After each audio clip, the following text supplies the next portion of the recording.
paz a todos os irmãos. Eu sou o reverendo Gilberto Rebouças e nós estamos para mais uma aula do CETAD. Então, esta aula é destinada à turma de quarta e à turma de sábado. Então, esta é uma aula destinada a duas turmas. Turma de quarta e turma de sábado.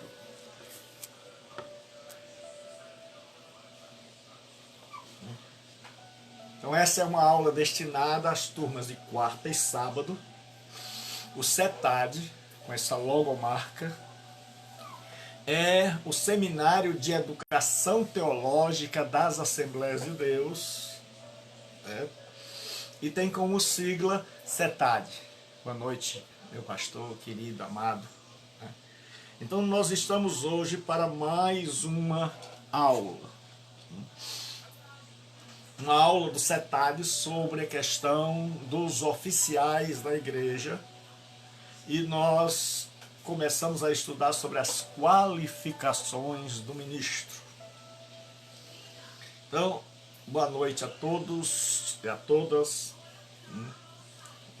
Vamos abrir as nossas Bíblias na carta do apóstolo Paulo a Timóteo,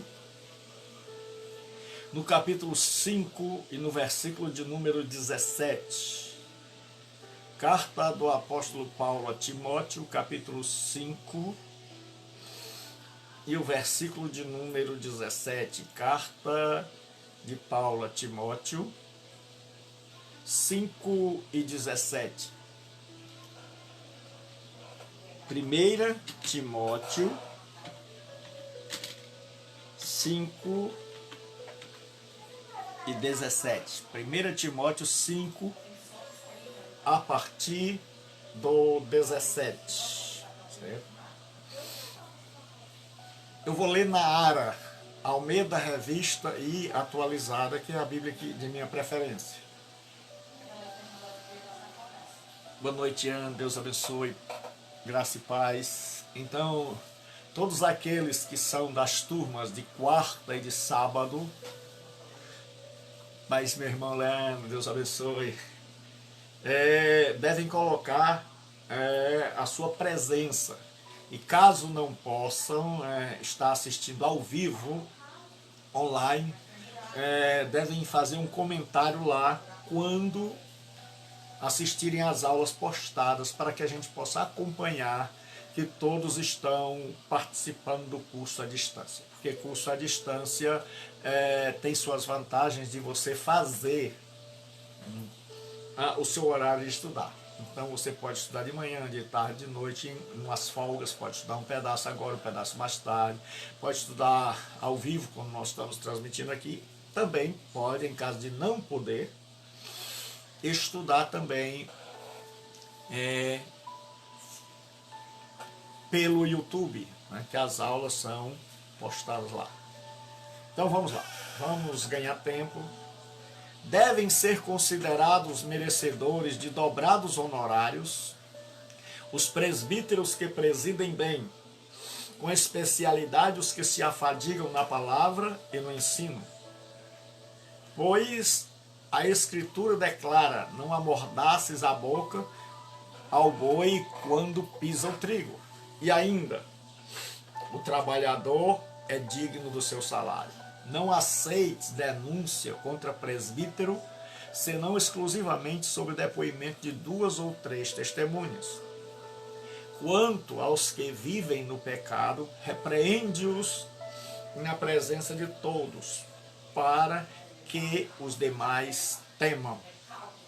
Conjuro-te perante Deus e Cristo e os anjos eleitos, que guardes estes conselhos, sem prevenção, nada fazendo com parcialidade.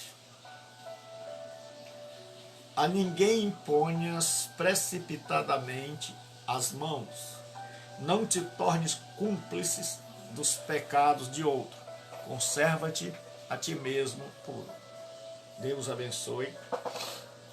Então, mais uma vez, esta é uma aula do CETAD, para as turmas de quarta e de sábado, mas é uma aula aberta a todos os queridos e amados irmãos que desejam assistir pela nossa página Comunidade Bíblica Online. Se você ainda não é inscrito, não segue a página, e se você está no computador, vai aparecer lá no alto 3 opções: seguir, curtir, lá no alto da página, ou compartilhar. Então clica em seguir, para que na hora que a gente entrar no ar, a qualquer momento, você já esteja você seja notificado. E tudo aquilo que a gente postar. As aulas aqui ministradas, elas, após serem ministradas, eu as salvo e posto no meu canal no YouTube, Gilberto Rebouças. E elas ficam lá com essa logo, a logo do CEPAD, esta logo aqui. Então, essa logo preta significa que a aula é para a turma do CEPAD, certo? Nós temos 2 seminários, um seminário à distância para pessoas que não podem estar. Então, a logo não é essa. Certo? Então, para as turmas de quarta, como é que você... Professor, como é que eu identifico as minhas aulas, entre tantas, lá tem tanta coisa. É só você olhar, certo? E agora eu estou botando na frente para facilitar 1, 2, 3, que é para você já ir seguindo uma sequência. Edinara, Deus abençoe, certo? Mas, então, nós estávamos vendo sobre as qualificações para o ministério, certo? E nós vimos, certo? Até as qualificações pessoais, né? Que ele deve ser irrepreensível, marido de uma só mulher, certo? Daí já deduz que a regra é que ele seja casado. Um oficial é uma dos requisitos é que ele seja casado. E nós vimos que ele deve ser inimigo de contendas, que ele deve ser apto para ensinar, né? Nós vimos agora nós vamos continuar a aula, né? Aí nós paramos aqui, certo? Na expressão grega me aiskrokeder, ala epieike, que significa não ansioso pelo lucro ilegítimo, não ganancioso pelo dinheiro, mas moderado, paciente e gentil. Então você colocar na liderança alguém que ama o lucro, alguém que é ganancioso, é você colocar a raposa dentro do galinheiro. Então Paulo diz que uma pessoa assim está desqualificada. A outra coisa, ele diz assim, não, porque nós vimos que ele começa dizendo, seja irrepreensível, marido de uma só mulher, hospitaleiro, mas agora ele vai dizer o que não deve. Aí ele diz assim, não contencioso, que a palavra grega é amakos, certo? Quer dizer sem luta, significa não amante do dinheiro, não avarento, não, significa não, sem lutas, não lutador, não contencioso, e a tradução melhor, inimigo de contendas.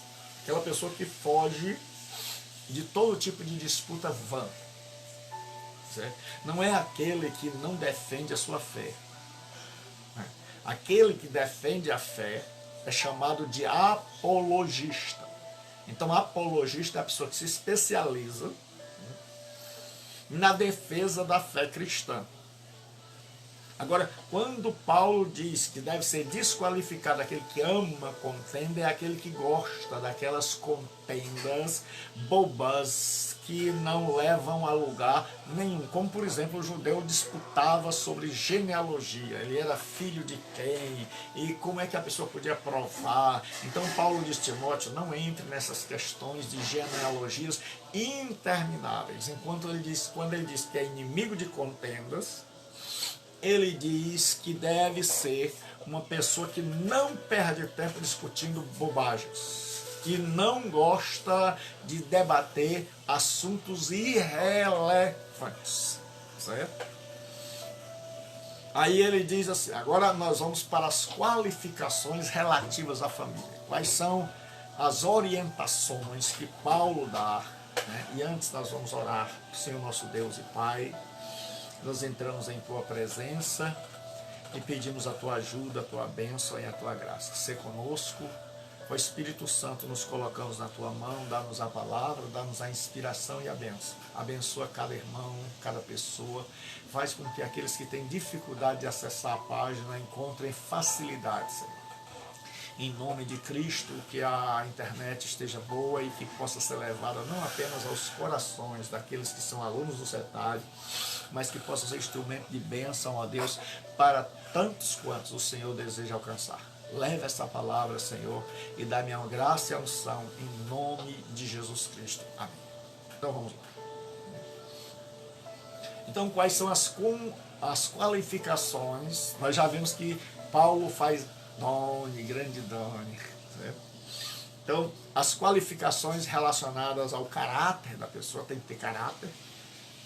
As qualificações agora relativas à liderança da família. Porque o apóstolo Paulo vê a igreja como um microcosmos, um pequeno mundo, como uma igreja embrionária, que a primeira igreja do pastor, do líder, é a família. Então, a primeira igreja do líder é a família. Então, Paulo vai dizer que se ele não está preparado para essa micro-igreja, ele jamais vai estar preparado para a macro-igreja, que é a igreja maior. Então, o que nós já vimos? Nós vimos que no Novo Testamento, bispo, pastor e presbítero são títulos da mesma pessoa. Então, quando se fala em bispo no Novo Testamento, episcopos, presbíteros e poimê, ou seja, bispo, pastor. O pastor era quando ele estava ensinando, apacentando e refutando as heresias, defendendo seu rebanho. Quando ele está supervisionando, ele é o episcopos, o bispo. E quando ele é maduro, experiente, então ele é o presbítero. Então a palavra presbítero, bispo e pastor quer dizer a mesma, se refere à mesma pessoa, certo? E não a três cargos diferentes. E nós já dissemos, porque tenho que repetir, porque eu não sei se você assistiu a aula passada. Então essa hierarquização aconteceu quando Roma assumiu a igreja. Mas no Antigo Testamento havia dois oficiais, no Novo. O de presbítero e o de diácono, ou bispos e diáconos, como Paulo diz aos Filipenses, certo? Então nós estamos vendo a questão dos bispos, ou presbíteros. Então eu coloquei no material que eu vou enviar para vocês, para aqueles que fazem parte do CETAD, assim, bispo barra presbítero barra pastor, para que você entenda que está falando da mesma pessoa. Gislaine, Deus abençoe. Então nós vamos começar hoje as qualidades que se exige para um bispo. E aí entenda bispo, pastor, presbítero. Versículo 4 de 1 Timóteo 3. Que governe bem a própria casa, criando os filhos sob disciplina, com todo respeito. Pois se alguém não sabe governar a sua própria casa, como cuidará da igreja de Deus? Então, o bispo, ou como dizem os comentaristas, o superintendente, deve ser um homem que governe bem a sua casa, criando seus filhos sob disciplina.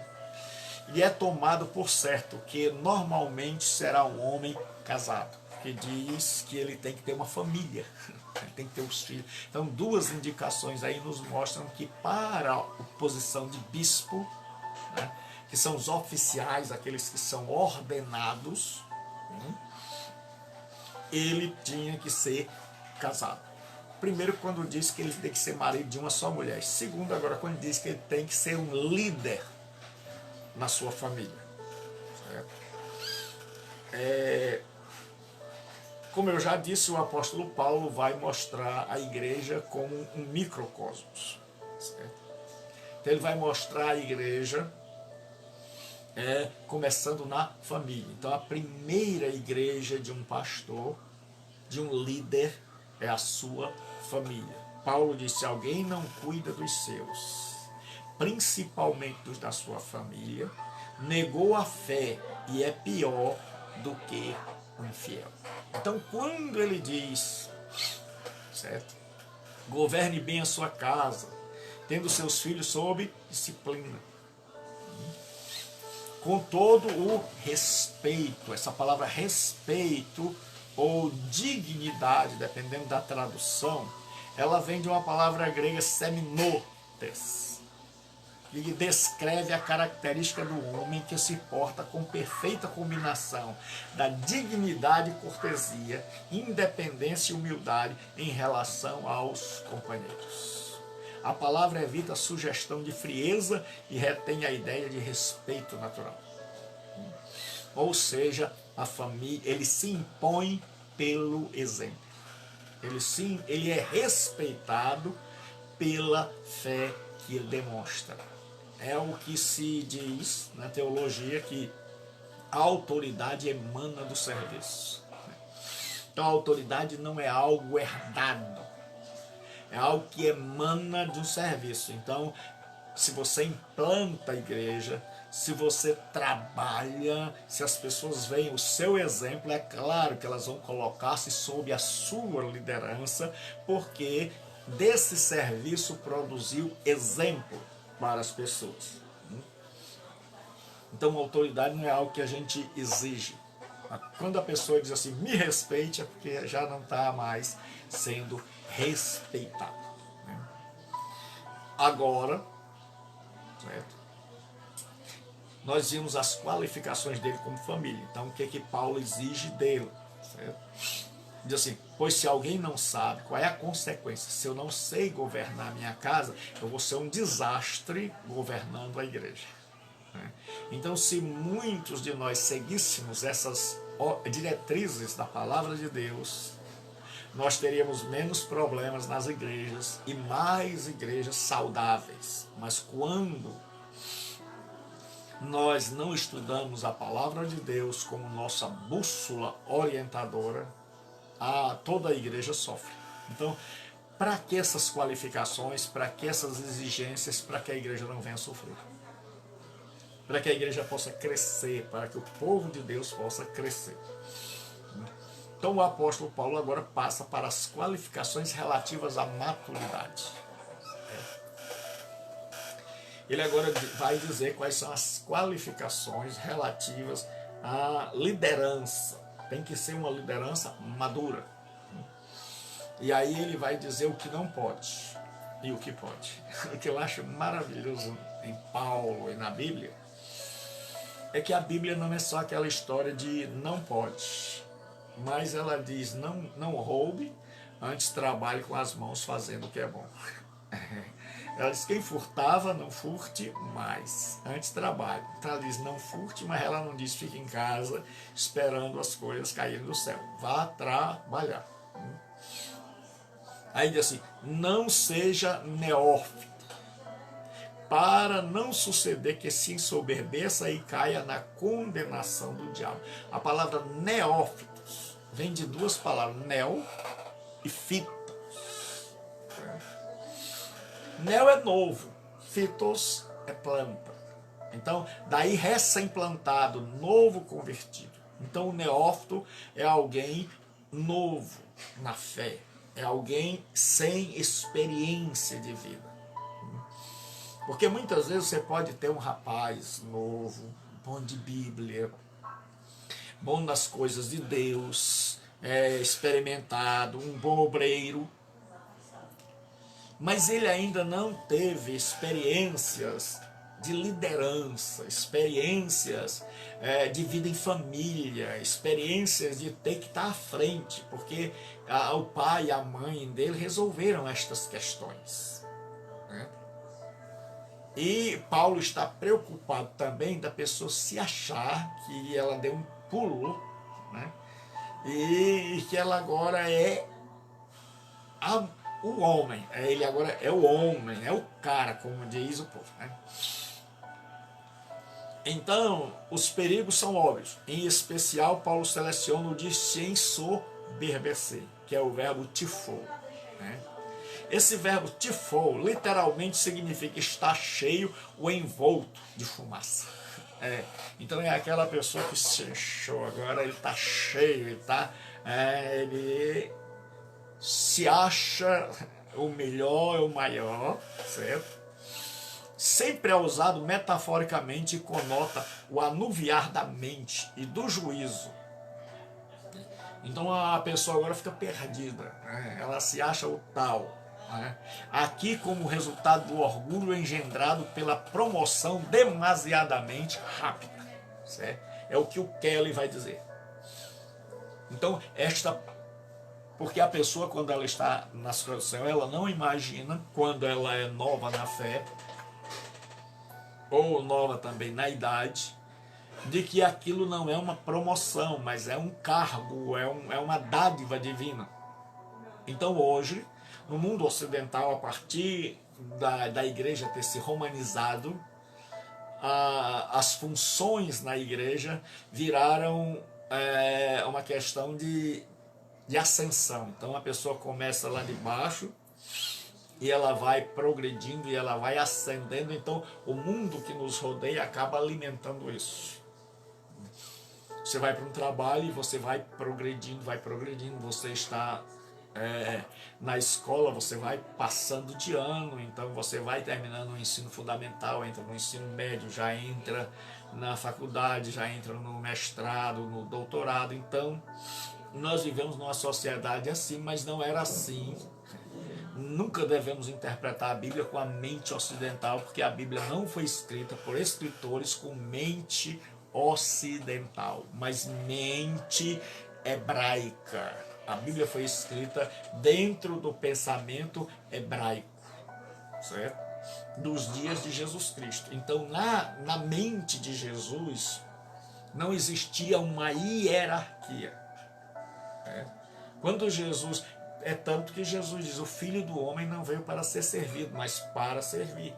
E Jesus tira a roupa, a camisa, digamos assim, pega uma toalha, uma bacia e diz, olha, vocês me chamam mestre, Senhor, e eu sou, mas eu vou dar o exemplo a vocês da humildade. Então o que se espera de um líder cristão não é arrogância, não é prepotência, não é hierarquização, não é que ele esteja no topo da pirâmide, mas é que ele esteja abaixo, é que ele esteja a serviço, é que ele não venha para ser servido, mas que ele venha para servir. E hoje, equivocadamente, nós estamos seguindo não as escrituras, mas o mundo à nossa volta. Então tem liderança que é tratada como se fosse um faraó. Tem liderança que é tratada como se fosse um chefe de Estado, um general, onde as pessoas só faltam fazer assim para ele passa, todo mundo fica de pé, né? Não quer dizer que não deve ter respeito, deve ter respeito. Mas tudo que é demais, como já dizia meu professor Fábio, é danoso, certo? Então, Paulo diz o seguinte, certo? Para que não se ensoberbeça. Então, qual é o perigo de Paulo? É que esse homem venha com esse verbo tifou. Esse ensoberbecer é o verbo tifou. E ele é um aoristo, significa inchar-se, encher-se de orgulho. Soberba, ensoberbecer-se. É o que vai dizer a chave linguística do Novo Testamento grego. E ele vai se inchar. E aí ele vai cair na condenação do diabo. Então esta palavra do diabo está no genitivo. E o genitivo é um caso da língua grega que ele tem dois viés. Ele pode ser traduzido assim, na condenação, na mesma condenação, falar numa linguagem mais simples, né? A tradução pode ser feita assim, para que ele não se ensoberbeça igual ao diabo e caia na mesma condenação do diabo. Essa é a primeira. E assim como o diabo se ensoberbeceu e caiu, ele vai se ensoberbecer e a queda vai ser grande, o dano para a igreja vai ser tremendo. A segunda possibilidade de tradução é que o diabo vai elevá-lo, vai sussurrar que ele é grande, que ele é tremendo, que agora ele chegou ao topo, e com esse inflado ego, esse sussurro no ego, a pessoa vai se inchando, e ela vai achando de si mais do que o que ela é. E aí, mais cedo ou mais tarde, o diabo a derruba. Porque o diabo é esperto. Se ele percebe que não pode derrubar a pessoa, certo? Rebaixando, humilhando, na tentação, né? Se ele percebe que atacando de frente, batendo de frente, a pessoa encara, então ele tem outro método, que é o método de tentar insuflar a gente, de tentar fazer com que a gente pense que a gente é o tal, que a gente é o melhor. Então ele começa a sussurrar na mente de que a pessoa é a melhor, de que a pessoa está acima de todo mundo, de que ela foi agora promovida, de que ela foi promovida por merecimento e não por obra da graça, que agora ela manda em todo mundo, que agora ela atingiu o topo, que está na liderança e todo mundo está abaixo. E aí quando a pessoa se ensoberbece assim, para cair, primeiro, quando se ensoberbeceu, já caiu.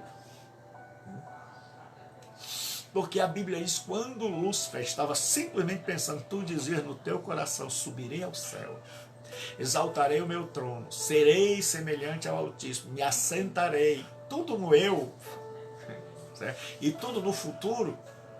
Ele estava só pensando, Deus diz, contudo serás levado ao mais profundo do abismo, ou seja, a sentença já tinha sido declarada. Então, quando o diabo não consegue derrubar, ele tenta levantar acima do que a pessoa é.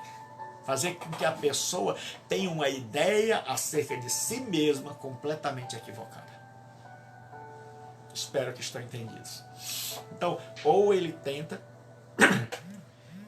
Paulo estava preocupado com ele, certo? A pessoa se ensoberbecer, ou, deixa eu ver, baixar aqui,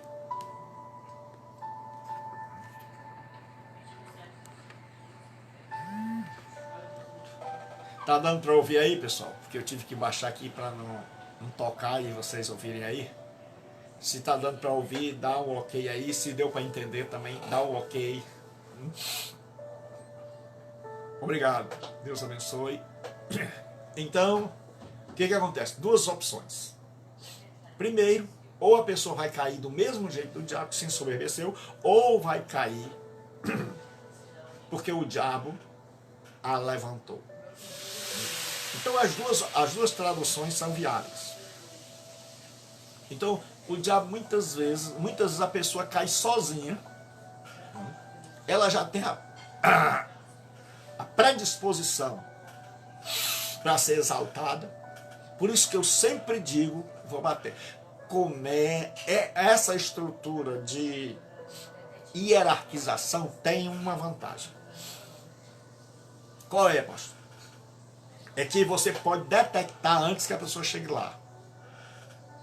É que você pode colocar uma pessoa num cargo de um departamento da igreja e já ir percebendo se ela tem autoritarismo, se ela tem tendências a se insuflar, e aí você já vai deixando ela por ali mesmo.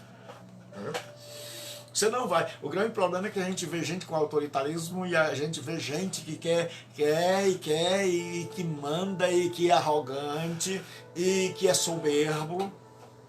E a gente vai colocando ele mais alto até colocar no cargo de liderança e aí é um desastre. E a gente quer culpar os outros e a culpa foi nossa, que não percebemos que é impossível que uma pessoa ela galgue todos esses degraus e a gente não veja, e a gente não perceba que ela era arrogante. E muitas vezes a pessoa era humilde, né? A pessoa era um crente humilde, uma pessoa que estava ali tranquila, mas à medida em que ela recebeu um cargo, e principalmente um cargo de liderança, certo? O diabo começa a atacar. E não começa a atacar só no sentido de tribulação, de luta, mas o pior ataque é quando o diabo chega exaltando, dizendo, olha, você é demais, você é tremendo, você é o cara, você é o melhor, todo mundo, não tem pregação igual a sua, não tem estudo bíblico igual o seu, não tem liderança igual a sua, ninguém interpreta como você. Então o diabo vai inflando a pessoa e daqui a pouco a pessoa faz uma noção de si que ela já é o máximo. Quando ela faz isso, ela já caiu, sem precisar sair da igreja, ainda está no púlpito, está pregando, mas ele já está pregando e ele prega e ele diz assim, louvado seja eu, glória a mim. Lá no interior ele já está assim, rapaz, eu arrebento, eu sou o máximo. Então quando a pessoa já pensa assim, ela já caiu, mesmo estando pregando, mesmo não estando bebendo, mesmo não estando fumando, ela já caiu. Então o apóstolo Paulo continua. Agora ele vai falar de qualificações sociais. Ele falou de qualificações pessoais, qualificações familiares, né? E agora ele vai falar de qualificações sociais. Ele diz assim, pelo contrário, já que ele diz que não neófito, não recém-plantado, não uma pessoa sem experiência. Então, quando você for colocar alguém para liderar, veja se essa pessoa já passou por experiência em outros cargos. Como é que ela foi, certo? Vá mudando ela de cargo, veja se ela tem, à medida em que ela vai ganhando espaço, projeção, como é que ela se comporta. Né? Isso é trabalho da igreja. E aí, assim, pelo contrário, ao invés de neófito, é necessário que ele tenha bom testemunho dos de fora, a fim de não cair no opróbrio e no laço do diabo. Então ele diz, primeiro, um líder tem que ter bom testemunho dos de fora. Certo?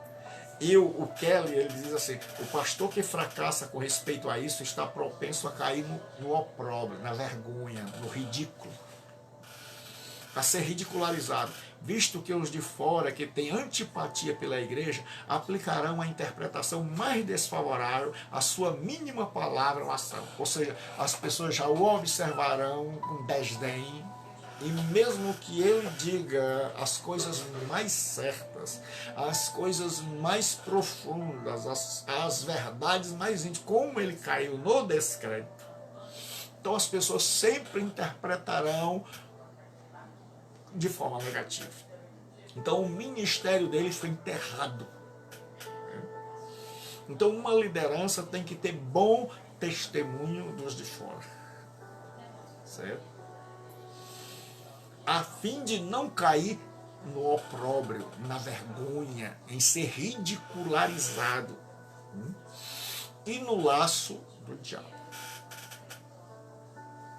Então muitas vezes o diabo não vai atacar a pessoa com perseguição, mas o que acontece? Muitas vezes ele faz a pessoa perder o crédito, porque, meu irmão, quando uma liderança tem crédito, então todos ouvem a palavra dele.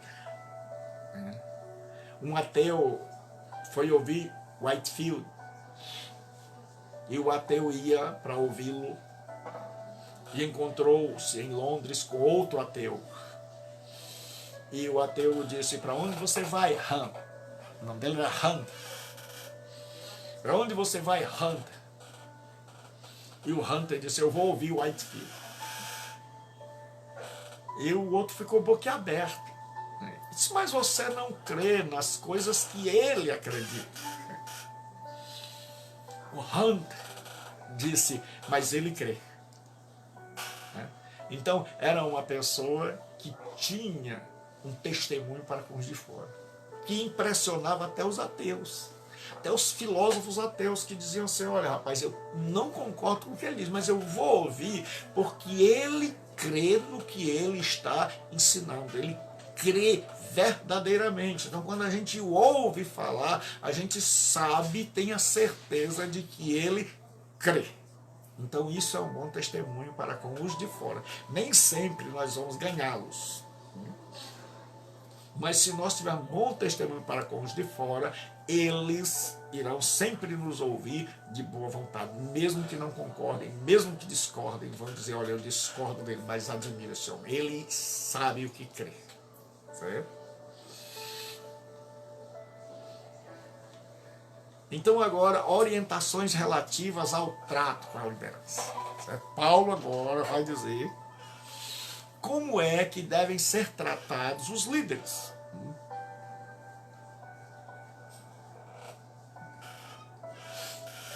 Aí preste bem atenção. A palavra bispo, se você chegou agora, pastor e presbítero no Novo Testamento, significa a mesma pessoa, são aplicadas à mesma pessoa. Então, tanto faz você chamar. No Novo Testamento, a pessoa de bispo, pastor ou presbítero. Porque uma vez eu fui tratar de um pastor que estava enfrentando problemas, e ele disse: pastor, por que o senhor não trouxe aqui? A Bíblia diz que para tratar de um presbítero precisa de 2 ou 3 testemunhas. Imagine de um pastor. Porque ele interpretava a Bíblia com essa nossa cultura ocidental, que Roma fez com que o bispo assumisse até chegar ao Papa. Hierarquizou a igreja, porque ela pegou as mesmas coisas de Roma. Roma tinha um imperador, então tinha que ter o chefe supremo. Roma tinha um senado, então tinha que ter aqueles homens da coisa vermelha, chamados cardeais, que elegem o homem. Aí quando sai a fumaça branca, eles dizem habemos. Então a hierarquização da igreja foi igual a de Roma. Tinha o soldado e tinha o imperador. E hoje muita gente, e Jesus foi em outra direção. A orientação de Jesus vai em outra direção, oposta à que nós temos hoje. Pastor, qual é a orientação de Jesus? Jesus disse: olha, quem quiser ser o primeiro, seja servo de todos. E Jesus disse: no mundo, os governantes mandam nos governados. Os senhores mandam nos servos. Entre vós não será assim. Entre vós não será assim. Entre vós não será assim. Antes, quem quiser ser o primeiro, seja servo de todos. Então, no cristianismo não existe uma hierarquia para cima, existe uma hierarquia para baixo. Como é, pastor? A orientação, a diretriz de Jesus Cristo não é uma hierarquia para cima. Não é que eu vou galgando degraus, é que eu vou descendo. É que quando eu chegar, que o topo é quando eu chegar a ser servo de todos. É que o topo do cristianismo não é quando eu for o pastor presidente. Não. O topo, segundo Jesus Cristo, é quando eu chegar a ser o menor dos menores. É por isso que Paulo, se você pegar e ver Paulo, você vai ver que o conhecimento dele é progressivo. Deus não faz assim, mágica, eu sempre tenho dito isso. Quando Paulo começa, né, ele diz assim: em nada fui inferior aos mais excelentes apóstolos. Ele está atribulado, o povo está criticando, malhando o apostolado dele, e ele chega e diz: olha, não fui inferior em nada. Mas aí Paulo vai ganhando experiência, vai amadurecendo. E Paulo diz: a mim, o menor de todos os apóstolos, que nem sou digno de ser chamado apóstolo, porque persegui a igreja. Agora ele já não é mais nivelado. Agora, com o tempo passou, Paulo está amadurecendo, então ele já se acha indigno até do nome de apóstolo. E tem gente que quer ser chamado apóstolo. Aí você vê o tamanho da pessoa, né? Aí Paulo vai crescendo, amadurecendo, e ele escreve e diz: a mim, o menor de todos os santos. Certo? Os degraus são para baixo. Paulo agora amadureceu e ele diz: olha, eu me acho agora, antes eu me achava indigno de ser apóstolo, agora eu me acho até indigno de ser cristão. Ele está dizendo: olha, na fila eu ocupo o último lugar. Mas você pensa que Paulo chegou ao fim aí? Não. Paulo continua e depois ele diz: a mim, o principal dos pecadores, Jesus demonstrou sua graça. Então ele começa: em nada fui inferior aos mais excelentes apóstolos, a mim que nem sou digno de ser chamado apóstolo, eu sou o menor de todos os santos, e agora ele está nos santos, ele é o último da fila, dos pecadores ele é o primeiro. Oh, irmão, se nós formos nos guiar pela Bíblia, nós vamos ver que o negócio está feio. E só há uma solução, é a gente estudar, e à medida em que Deus for nos dando oportunidades, porque eu esperei muito tempo, eu fui estudar, eu era um garotão, e fui estudar, e ralei muito a esperar a oportunidade de ser líder, de ter o meu momento e de saber, certo? Hoje o meu nome tem peso. Antes eu era um menino, que o pessoal chamava de Gilbertinho. Mas hoje, graças a Deus, quando se fala assim, Gilberto Rebouças, o negócio já não é mais tão maneiro. Então, saiba de uma coisa, você precisa ter peso. Certo? Você precisa ter serviço prestado. Isso. Quando você tiver serviço prestado, aí o mundo vai ouvir. Não espere que o mundo te ouça agora.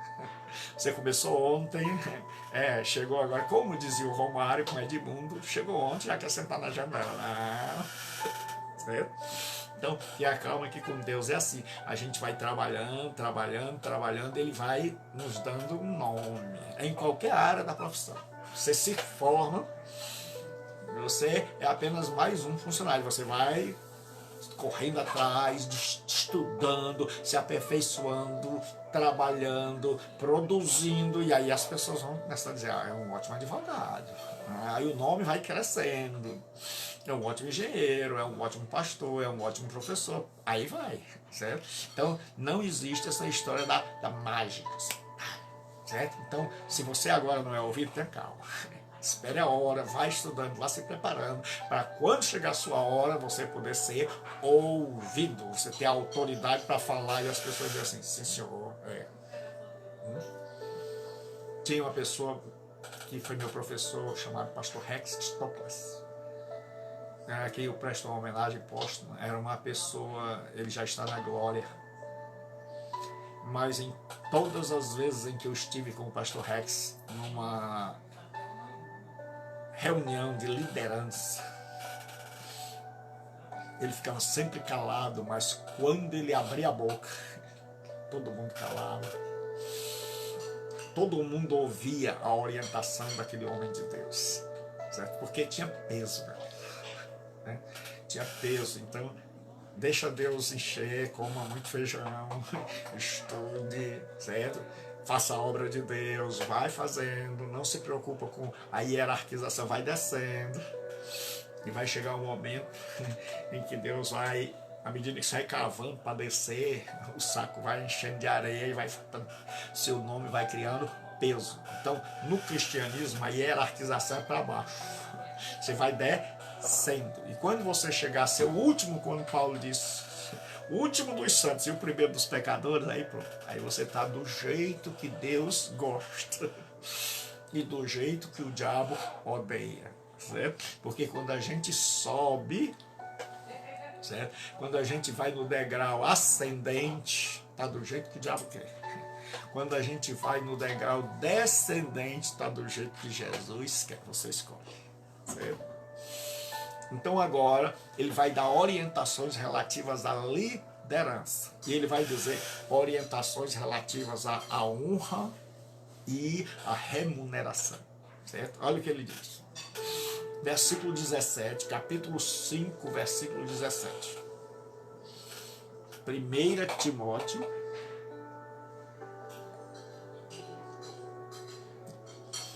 primeira carta do apóstolo Paulo a Timóteo, 5,17. Ele vai falar dos presbíteros.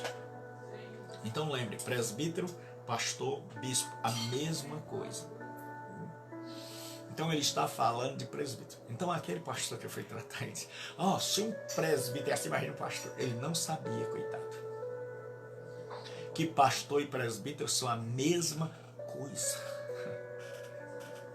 Certo? Porque ele tinha se hierarquizado, infelizmente para cima. Como nós dizemos aqui no Nordeste, para riba. Lembre-se, quer crescer, a hierarquia de Cristo é para baixo.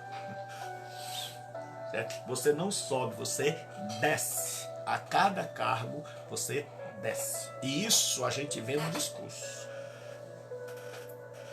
Mas a prática é diferente. Geralmente quando eu vou por aí para consagrar, eu ouço antes a preleção de alguns dizer, olha meu irmão, você vai ser consagrado ao diaconato, você não vai subir, você vai ser servo. Aí parece que a pessoa está lá embaixo e diz assim, me aguarde. Deixa eu ser eleito, deixa eu assumir o cargo para ver. Aí quando ele assume, ele já esqueceu tudo aquilo, porque foi só da boca para fora, porque ele está acostumado com essa hierarquização, com a igreja que parece um quartel. E ele nunca leu que Jesus diz, entre vós não será assim. E ele nunca entendeu que Jesus ensina em outra direção.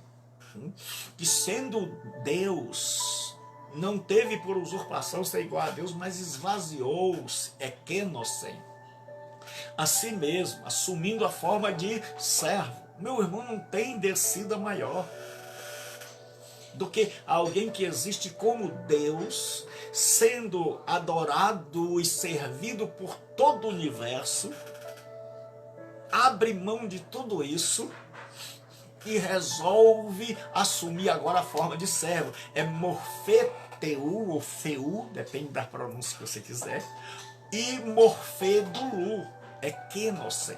O que é isso, pastor? É que antes do esvaziamento do verbo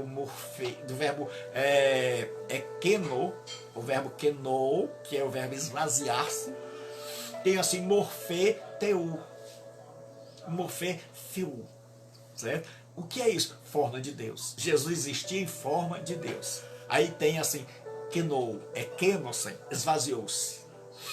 Aí, como é o esvaziar-se, pastor? Aí tem lá embaixo, morfê, dulu, forma de servo, forma literalmente de escravo. E aí vai ter duas palavras, esquema, que é aparência exterior, e morfê, que pode ser duas coisas, mas geralmente é a aparência interior. Então quando Paulo diz que Jesus mudou, ele mudou de servido para servir.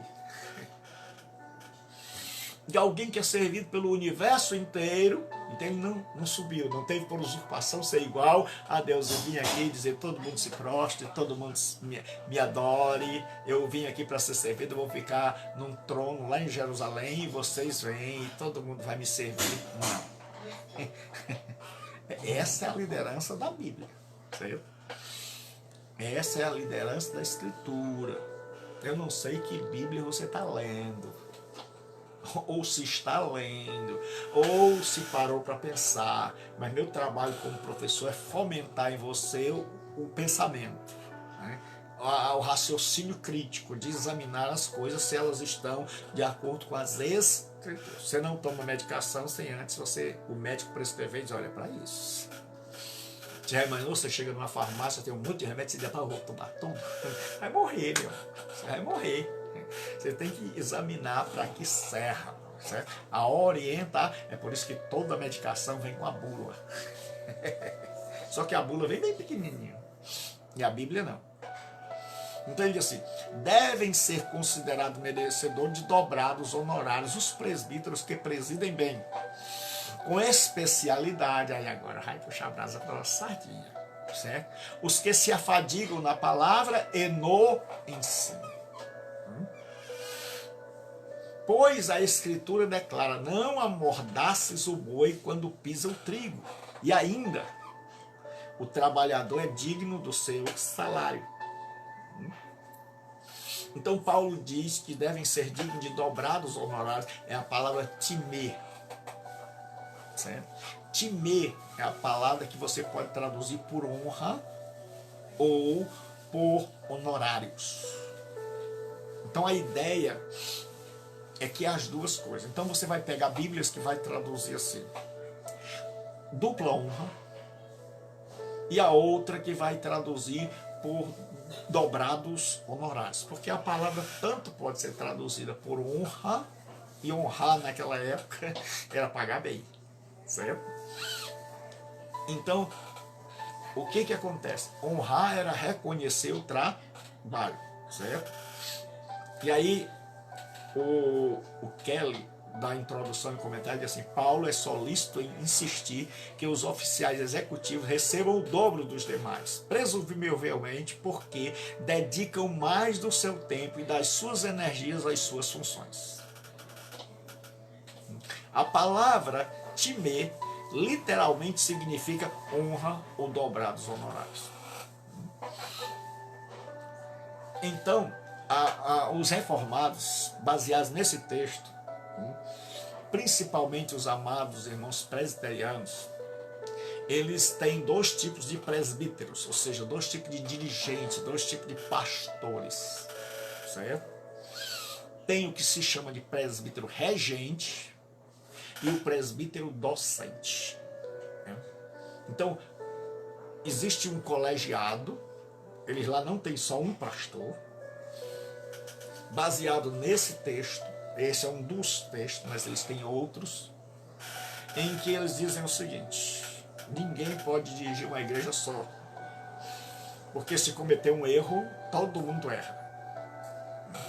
E sendo uma liderança plural, se errar, está sujeito a ser orientado, advertido pelos demais. Então o que acontece?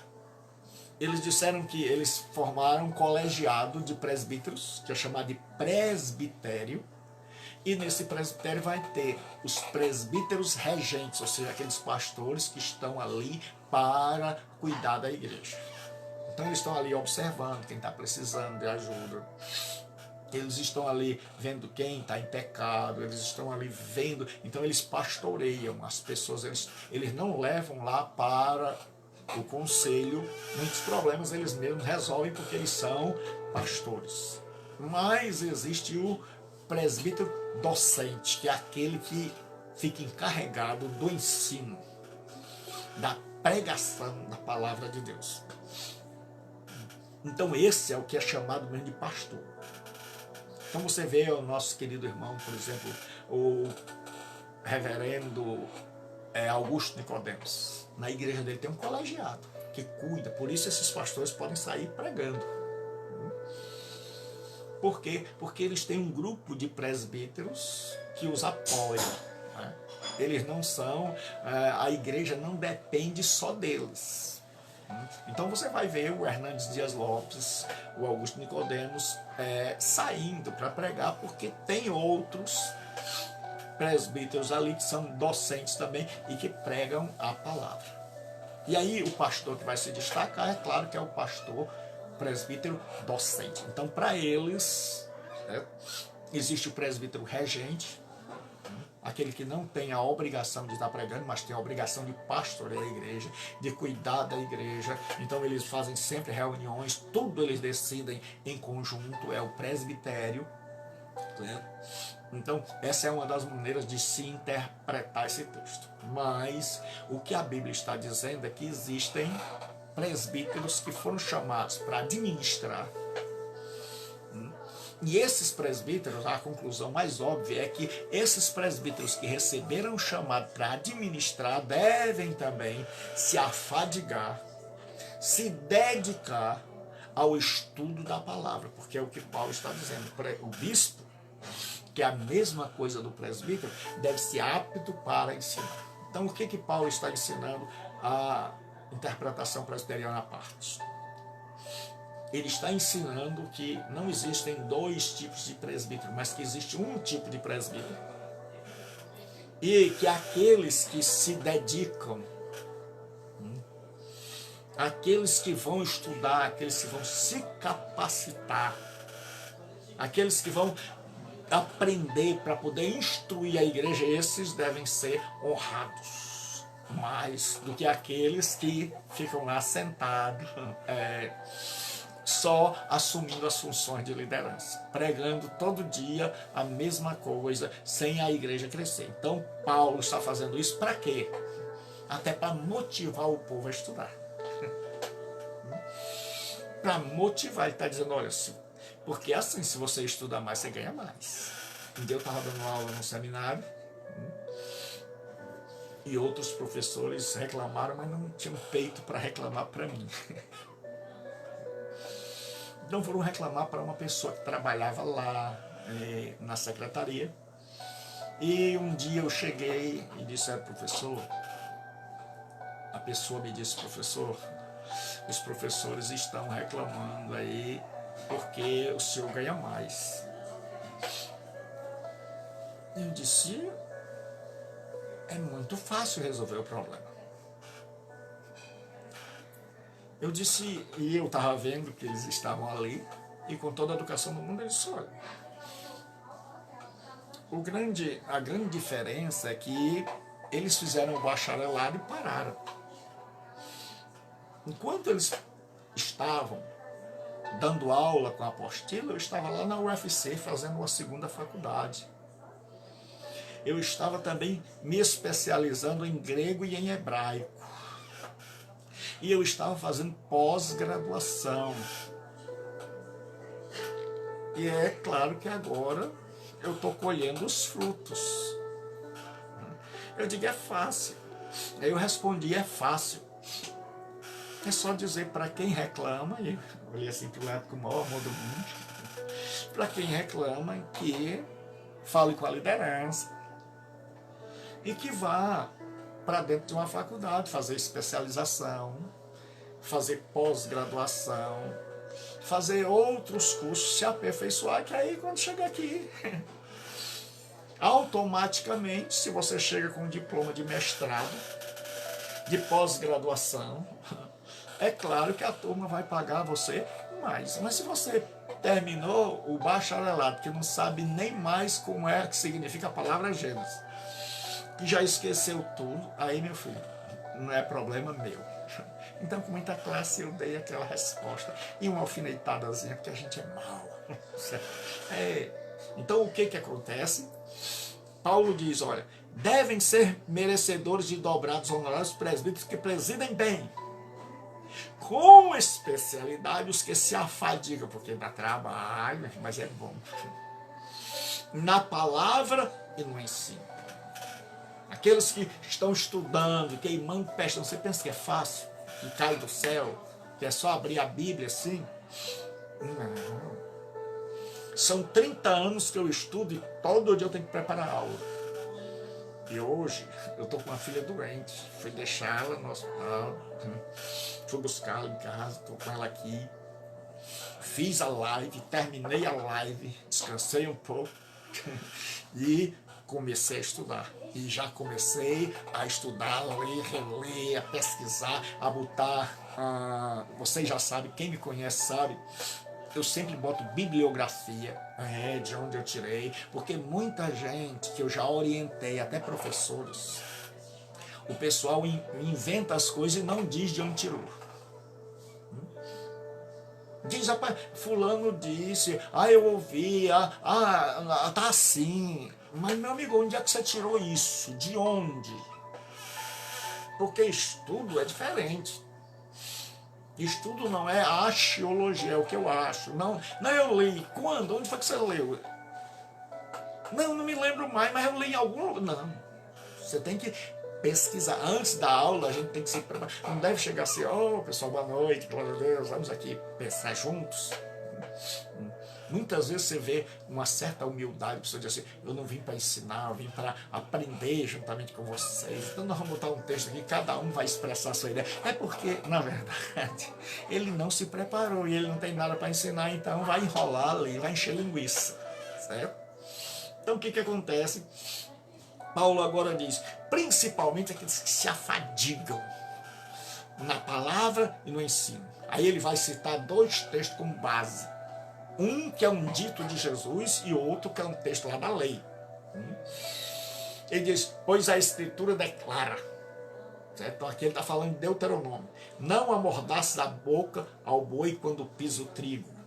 E ainda o trabalhador é digno do seu salário. A primeira de Deuteronômio, a segunda é um dito de Jesus, que era bem conhecido. Então em Deuteronômio diz assim, não atarás a boca ao boi quando debulha, porque o judeu botava o pobre do boi para pisar as sementes para descascá-las, e o pobre do boi com fome ia comer, ele ia e amarrava a boca para o coitado do boi não comer. E aí Deuteronômio proíbe isso. E aí Paulo vai mais longe nas suas exegeses e diz assim, será que Deus estava pensando em boi? Ou ele não estava pensando antes de tudo em nós? Então Paulo faz uma exegese desse texto e diz, Deus não estava pensando só nos bois. Estava pensando antes de tudo em nós. E depois ele cita um texto de Mateus e um texto de Lucas, que é um dito de Jesus, que tinha se espalhado, né? Lucas diz assim, permanecei na casa, comendo e bebendo do que eles tiverem, porque digno é o trabalhador dos seus salários. Lucas 7, 10 e 7. Então agora, o processo, certo, relativo à disciplina do presbítero.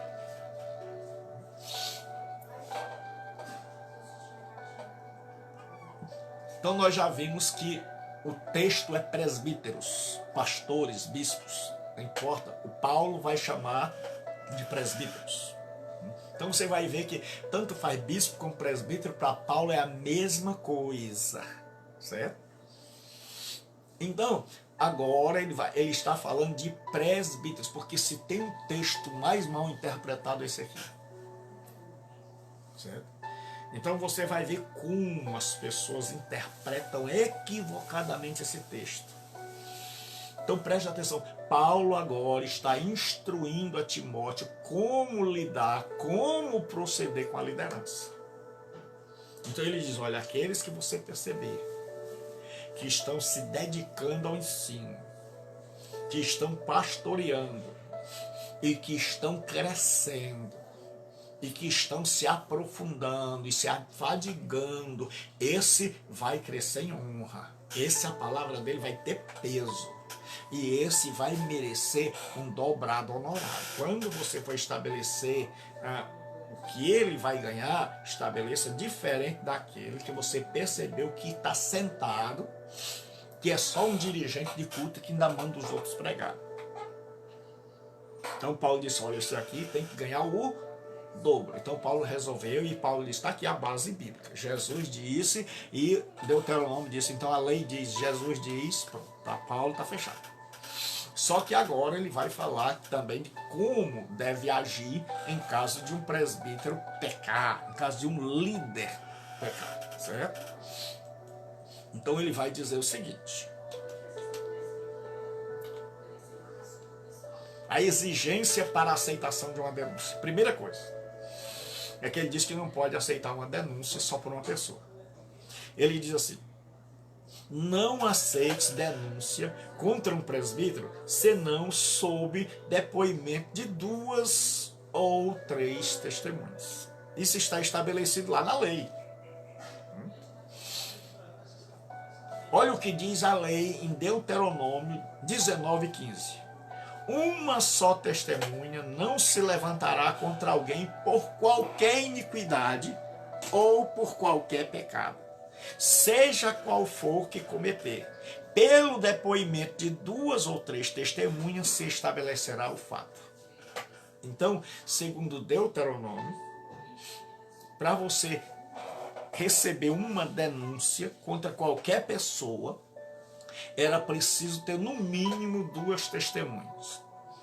E é por isso que essa expressão vai ficar famosa. Jesus disse: onde estiverem 2 ou 3 reunidos em meu nome, aí estou eu no meio deles. Então Paulo agora diz: não aceite, certo, denúncia contra um presbítero, senão exclusivamente sob o depoimento de 2 ou 3 testemunhas.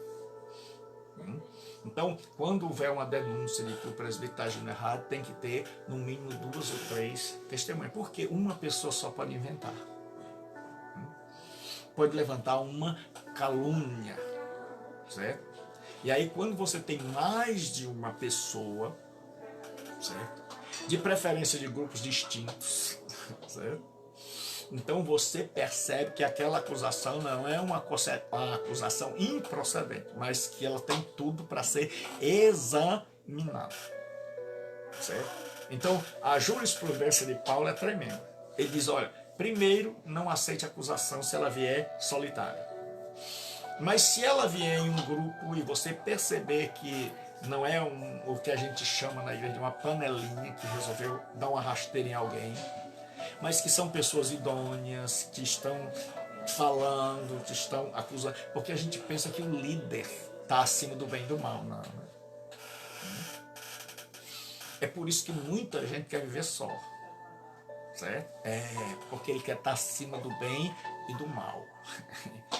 Um falou, disse: pastor, não dá, o senhor está tirando a minha autoridade.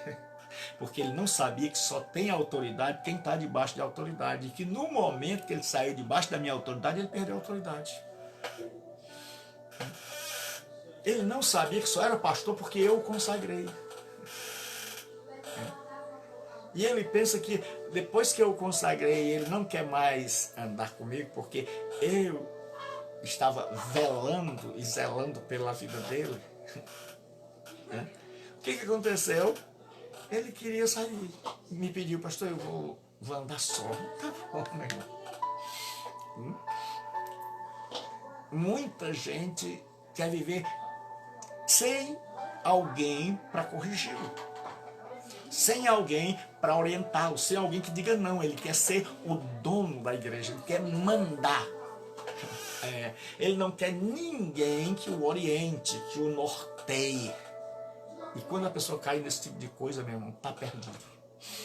Está pior do que o mundano. Ele está perdido, porque agora ele não tem mais ninguém assim. E ele acha que está ligado diretamente com Jesus Cristo. E aí o que acontece? Ele diz assim: qual é a exortação agora? Certo? A exortação pública do presbítero em pecado. Entende assim? Quanto aos que vivem no pecado, repreende-os na presença de todos, para que também os demais temam. Pergunta, como eu digo brincando, pergunta, qual é o assunto aqui? Presbíteros. Aqui não está falando de ovelha, aqui é um pastor orientando outro pastor a orientar outros pastores. Paulo diz: o que de mim ouvistes, confia-o a homens fiéis, para que também ensinem a outros. Certo? Então aqui o assunto é presbítero. O assunto é liderança. E ele diz, os que pecarem, repreende na presença de todos. Quer dizer, na igreja, não. Na presença dos demais presbíteros. Na presença dos demais pastores. E tem muita gente que pega isso aqui. Aprender na presença de todo mundo. Então nós vamos, na igreja estiver lotada, de preferência no domingo, porque a Bíblia diz, repreende na presença de todos. Ele não é doutor, coitado. Ele se equivocou.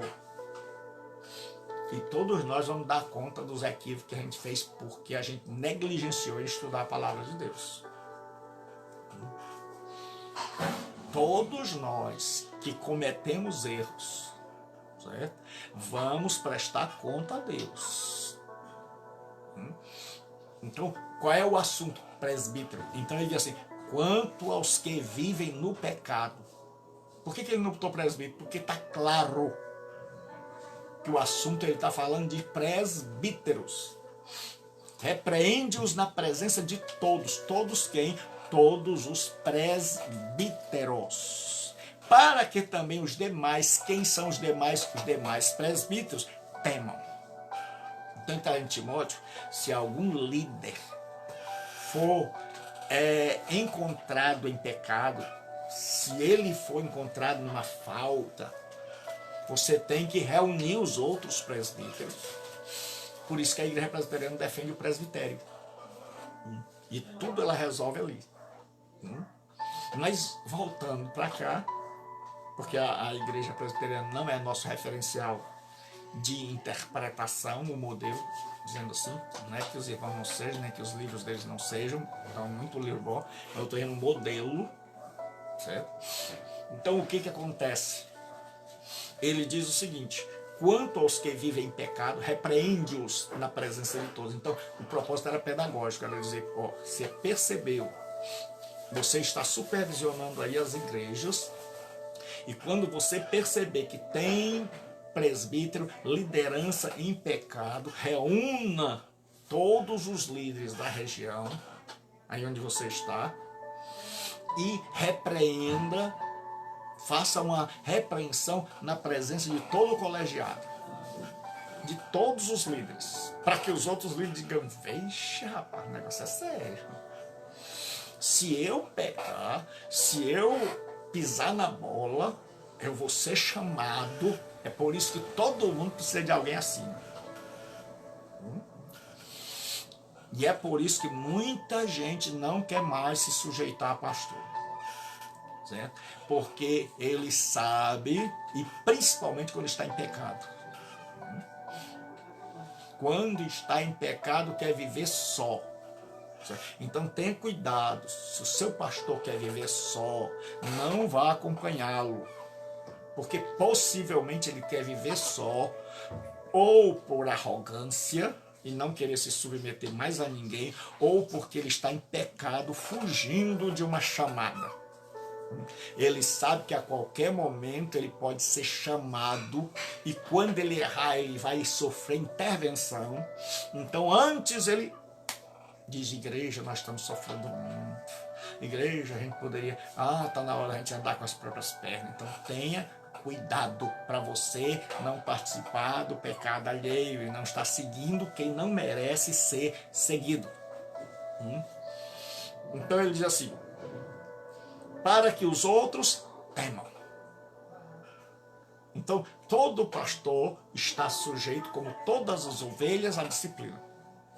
Então disciplina não é algo só para a membresia, mas disciplina é algo que deve ser feito principalmente com a liderança, porque da liderança se espera exemplo.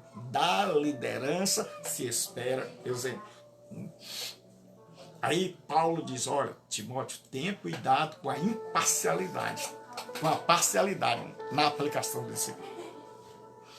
Porque é nossa tendência, olha o que Paulo diz, conjuro-te, pega pesado, perante Deus e Cristo Jesus e os anjos eleitos, que guardes estes conselhos, sem prevenção, nada fazendo com parcialidade.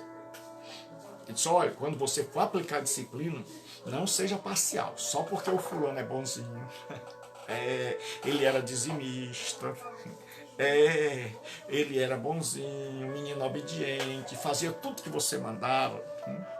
Então, quando ele pisa na bola, você passa a mão na cabeça,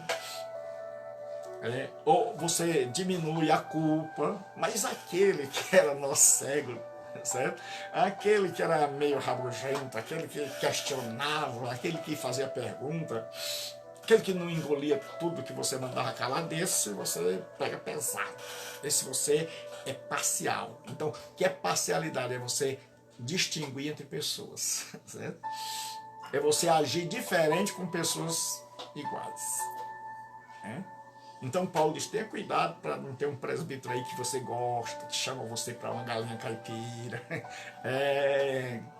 que manda o dízimo direitinho, e ele pecou, você esconde. Você diz assim, não, vamos tratar aqui escondido, você não falou para os outros presbíteros, ninguém sabe, quando cheguei agora.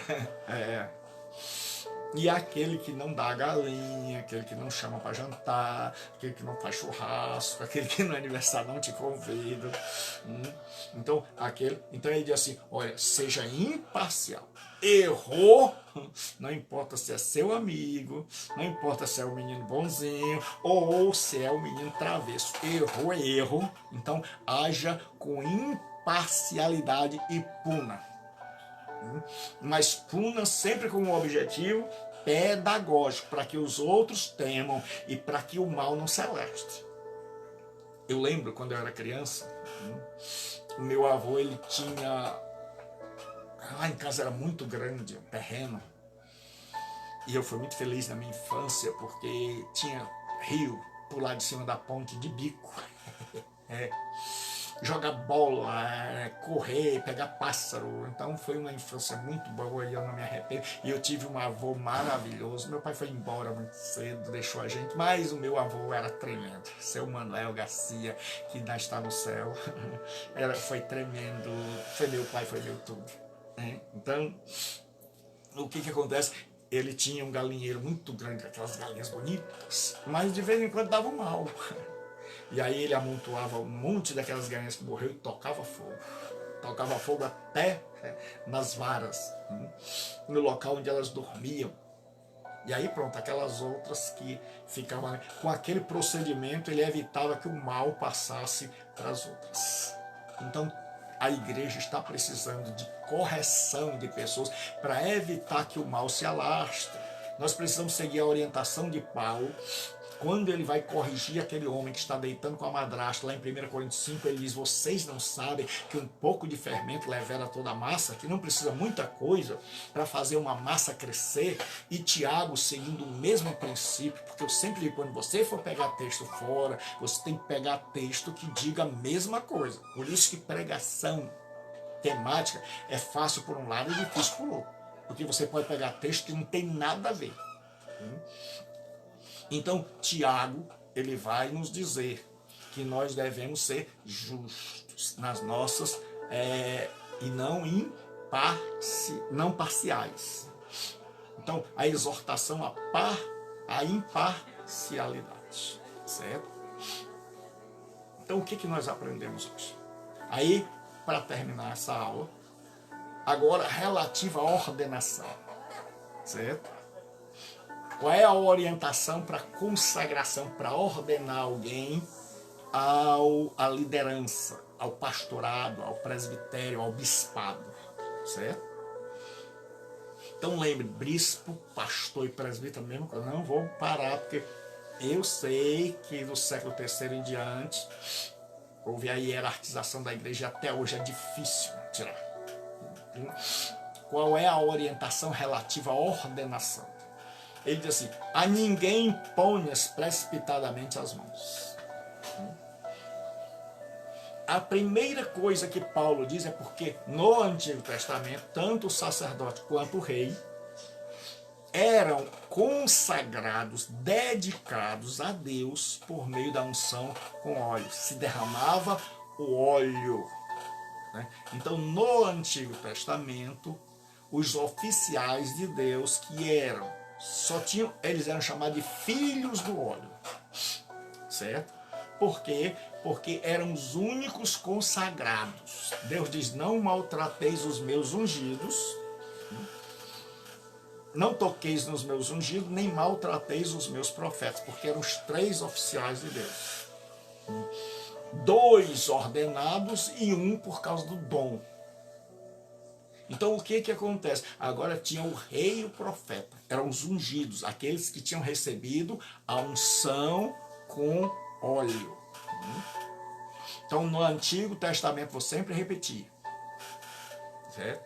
Era a unção com óleo, o sinal, a evidência. E estas pessoas que recebiam a unção com óleo, a partir daquele momento, eram chamadas de ungidos. E esses ungidos vão se cumprir na pessoa de Jesus, sacerdote e rei.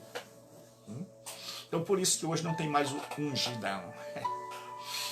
Quando muita gente diz assim: não toquei nos meus ungidos, pensa que é pastor. Não.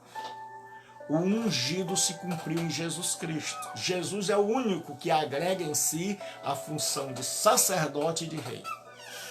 Então quando a Bíblia Sagrada no Antigo Testamento fala dos ungidos do Senhor, esses ungidos que eram sacerdotes e rei, só. Por isso que Deus diz: não ungireis com esse óleo carne humana. Ninguém mais podia ungir. Um dia eu vi um pastor amigo meu dizendo: Gilberto, para que eu traga as coisas, leio e faço óleo.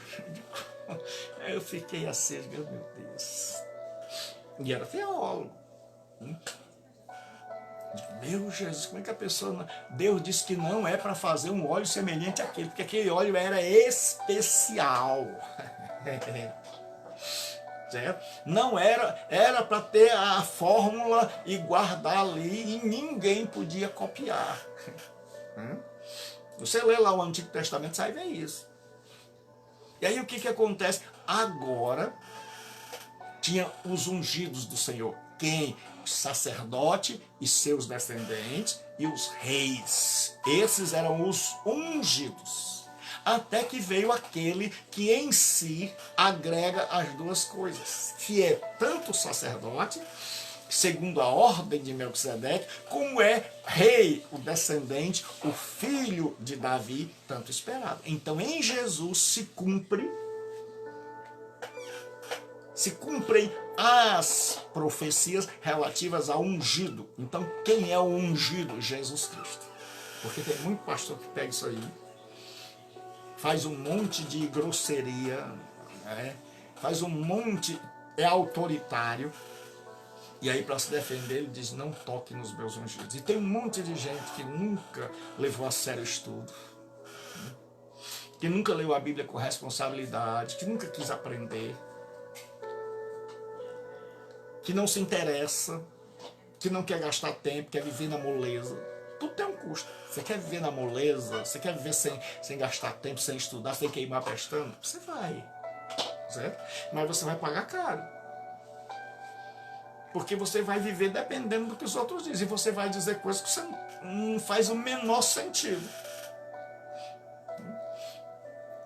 E você vai ser vítima de muitos que dizem assim: oh, não toque em mim, eu posso fazer o que eu bem quiser aqui, eu sou o ungido do Senhor. Não, você não é o ungido, você é crente igual aos outros, né? Você só tem mais responsabilidade, certo? Você só tem mais responsabilidade, o degrau é para baixo. Subsistindo em forma de Deus, não tem por usurpação ser igual a Deus, mas esvaziou-se a si mesmo, subindo na forma de servo, e achado na forma de servo, em semelhança da figura humana, foi obediente até a morte. Ou seja, Jesus desceu até onde não podia descer mais. Tem uns que ainda botaram para Jesus descer até os infernos, né? Então, Jesus desceu, e aí o Pai o exaltou. Jesus não desceu aos infernos. Tem um seminário aí que diz que ele desceu aos infernos. Então tenha cuidado com o alimento que você está comendo. E o que acontece?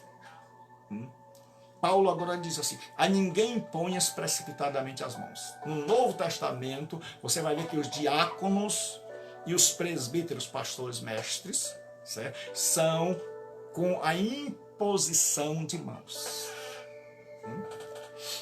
É. Por quê? Porque isso significa autoridade delegada. Que é isso, pastor?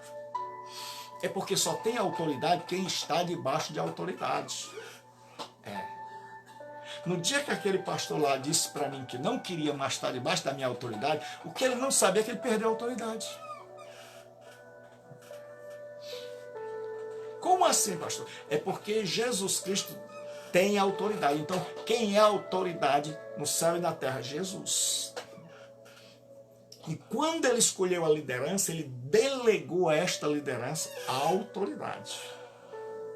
E quando esta liderança observa em outro que ele tem condição de ser a autoridade, então essa liderança delega a ele. Assim como Deus disse: Moisés, está cansado, a tarefa é grande, eu vou escolher 70 anciãos aqui, e eu vou tirar da unção que eu coloquei, da autoridade que eu coloquei, e eu vou colocar sobre eles. Então agora eu vou delegar a eles. E vai ser assim, Moisés: eu mando em você, você orienta a eles. Enquanto eles estiverem seguindo as suas instruções, enquanto eles estiverem debaixo da sua orientação, eles são a autoridade. No momento que não tiverem na sua, não estão mais na minha. E no momento que você se desviar das minhas, certo? Então isso é o que se chama de autoridade delegada. Nós não temos autoridade em nós mesmos, nós temos autoridade enquanto somos servos, enquanto andamos na linha. Então, quando você não quer mais ser servo, você já... Tchau, autoridade... A exaltação entrou pela porta, a autoridade pulou pela janela. Então, muita gente não sabe disso. Ele pensa que agora ele vai ter autoridade. Que agora que ele está só, agora sim, ninguém mais se mete na vida dele, ninguém mais o enquadra. Não, agora está perdido. Agora ele perdeu toda a noção de autoridade. Porque Jesus passou a autoridade para os apóstolos. Os apóstolos impunham as mãos dizendo: olha, a autoridade que eu recebi de Jesus eu transfiro, eu divido com você. E vocês vão impor as mãos em outros, para dizer que assim como no Antigo Testamento a coisa era inversa, a pessoa impunha a mão para receber o pecado do animal, para transferir, melhor dizendo, no Antigo Testamento você vai ver isso. Quando se colocava, o sacerdote colocava a mão simbolicamente, ele estava transferindo o pecado da população para o animal que ia ser morto. No Novo Testamento, quando os apóstolos colocavam a mão e ungiam os primeiros presbíteros, ou Paulo colocava a mão em Tiago, em Timóteo, para ele colocar a mão em outros, Paulo está dizendo: eu estou dividindo contigo a autoridade que eu recebi de Jesus. Então, enquanto você estiver seguindo os meus ensinos, enquanto você estiver sujeito à minha disciplina, enquanto você estiver debaixo de autoridade, você tem autoridade. Mas no momento, é por isso que interpretaram errado, aí fizeram a história da tal da cobertura espiritual. Porque se acharam no lugar de Jesus Cristo. Significa que você sempre estará sujeito, né? Porque as pessoas acham que a autoridade espiritual é você ter poder. Então, o outro é apóstolo e ele vai ter... Há um cosmos em guerra, uma batalha renhida, mal-estar. O Star Wars. Guerra nas estrelas, certo? E aí, o que ele está procurando é proteção espiritual. Ele tem medo de capeta. Então ele quer um apóstolo, um pseudo-apóstolo, para proteger a vida dele, para dar cobertura espiritual. E aí ele anda tranquilo. No tempo da Bíblia era diferente. A Bíblia vai em outra direção. Você procurava alguém porque você dizia assim: eu estou sujeito a errar. E quando eu estiver sujeito a errar, eu preciso de alguém que esteja disposto a me corrigir. Então veja como são diferentes, opostos, diametralmente opostos as intenções. Uns vão para terem mais autoridade. Agora eu sou apóstolo, ungido pelo apóstolo fulano tal. E eu estou debaixo da cobertura dele, e ele como apóstolo, o negócio é sério, agora eu estou protegido. No Novo Testamento a pessoa reconhecia: eu só tenho autoridade enquanto eu estiver debaixo da autoridade, enquanto eu estiver submisso a ser corrigido por alguém, enquanto eu estiver disposto a ser norteado, orientado, enquanto eu tiver alguém que possa me corrigir, alguém que possa me orientar. E hoje nós temos pessoas que estão sozinhas em igrejas, que não tem ninguém acima, que ninguém pode corrigi-las, que ninguém pode orientá-las, que ninguém pode dar a elas uma dica de dizer: meu filho, não vá por aí. Mas em sua soberba se desgraçaram, pensando que iam ser livres, se fizeram escravos. Então Paulo diz: a ninguém imponhas precipitadamente as mãos, ou seja, tenha cuidado. Às vezes o rapaz é bom, tenha cuidado. Às vezes a pessoa é um bom obreiro, mas vá devagar. Ele diz assim: não te tornes cúmplice dos pecados de outro. Conserva-te a ti mesmo puro. Aí olha o que o Robson diz, ele é um teólogo, ele diz assim: o ministro tem que ter muito cuidado para não transigir com a justiça ao aprovar homens que não são dignos de confiança.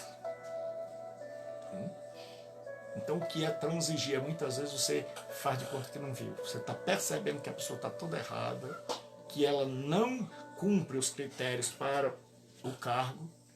Aí você diz: deixa, quem sabe um dia ele atinge, né? Se não atingiu até ser pastor, você acha que depois de pastor ele vai mudar? Certo? Então o que nós vimos aqui hoje? Nós vimos que Paulo diz assim, que aqueles que se afadigam na palavra, aqueles que trabalham mesmo, aqueles que querem edificar os outros, estes sejam dignos de dobrados honorários. Para incentivar, isso era para incentivar os outros. Irmãos, eu espero incentivar muita gente a estudar a palavra de Deus. Eu espero que muita gente, ao estudar comigo, ao ouvir minhas pregações, elas possam ser motivadas a dizer: Senhor, eu quero aprender também, eu quero estudar, eu quero me esforçar, para que quando eu falar minha palavra tenha audiência, para que eu possa alcançar o respeito, a admiração, para que eu não seja um pregador no deserto, que prega e ninguém escuta, ninguém ouve. Deus quer dar a você um nome, mas não vai ser da noite para o dia. Você vai ter que estudar muito, ralar muito, trabalhar muito, produzir muito, e as pessoas vão olhar e vão dizer: realmente é um servo de Deus. E aí Paulo diz: olha, todo mundo está sujeito a pecado. Ninguém pode viver sem uma autoridade que possa não puni-lo, mas que possa orientá-lo, corrigi-lo. Que na hora da queda tem alguém que possa chegar lá e corrigi-lo, e ampará-lo, e socorrê-lo, e ajudá-lo. Então no cristianismo está todo mundo ligado ao cabeça. E muita gente, infelizmente, por arrogância, ou por despreparo, ou por falta de conhecimento total das Escrituras, desejou se emancipar e hoje está só, sem ninguém acima, e está achando o máximo. E você mesmo sabe que está precisando de correção, sabe que está precisando de orientação, de direção, de gente mais experiente que chegue e diga para você: senhor, não é por aí, não vá por esse caminho, eu sei o que estou dizendo. Então, se você fez isso, se arrependa. E Paulo diz, olha, não consagre, não impõe as mãos. Então, no Novo Testamento, a ordenação ao ministério não é mais. Quando você vê uma pessoa derramando 1 litro de óleo, você já sabe que ela não entendeu nada do Novo Testamento. Quando você vai para uma igreja que a pessoa diz assim, pastor, eu vou por educação. Muitas vezes me chamam para ordenar as pessoas e agora eu não vou mais. Porque eu não quero participar de pecados alheios, eu não sei. Eu não examinei a pessoa. E quando a pessoa já pede para eu virar a mão, para ela encher de óleo, eu já sei que ela não examinou o Novo Testamento, que ela é completamente alheia, indiferente, fora de sintonia com o Novo Testamento. Então, nós precisamos saber que no Novo Testamento a imposição de mãos é Jesus dizendo, Pedro, vem cá. Eu vou passar para você a minha autoridade. Você vai agir nesse mundo, porque é isso. O nome de Jesus não é fórmula mágica, não é para você dizer, em nome de Jesus isso, em nome de Jesus está amarrado, em nome de Jesus eu repreendo, em nome de Jesus eu nasci. Não, não use o nome do Senhor em vão. O nome de Jesus é a autoridade. Quando nós dizemos assim, diabo, em nome de Jesus eu te ordeno, nós estamos dizendo, eu estou debaixo da autoridade de Jesus Cristo. Não é uma fórmula mágica. Certo? É que eu estou debaixo da autoridade. E quando eu consagro alguém, eu estou colocando aquela pessoa na mesma posição, de debaixo de autoridade. E aí, quando eu desejo andar só, eu saí da fila. Eu saí da fila. É assim, você está lá para receber o dinheiro do homem. Aí você está na fila. Quando você está na fila, ninguém passa na sua frente. Você está na fila, então provavelmente você vai receber. Mas você sai da fila, vai embora. Certo? E aí depois você vem, vai lá na frente e diz assim, ei moça, eu quero ser atendido. Você diz, meu amigo, você tem que ir lá para o final da fila. E o povo vai todo chiar. Epa. E se não cuidar, põe. Por quê? Porque saiu da fila, perdeu a autoridade. Espero que você tenha entendido. Então, quando eu e você estamos no Senhor, Jesus está lá na frente. Certo? E aí, todos nós estamos, Jesus vai na frente e a gente vai atrás. Quando você sai, você perdeu a autoridade. E aí, se você quiser voltar, tem que se arrepender e ir lá para o final da fila. Então eu digo a você hoje, se você não tem ninguém que te corrija, não tem ninguém que te discipline, não tem ninguém que te oriente, certo? Porque os pastores que pastoreiam igrejas e que muitas vezes eles chegam a ser o líder máximo de uma organização, eles procuram o que a gente chama de mentoria. Pastor Gilberto, o que é mentoria? É você procurar outro pastor de outra denominação em que você confie,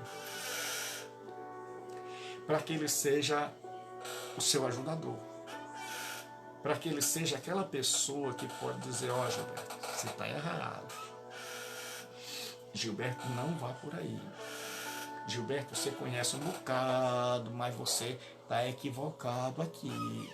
Gilberto, então você tem uma mentoria, você não está a sós na vida. Então qualquer pessoa tem um mínimo de conhecimento bíblico, o grande problema é a falta terrível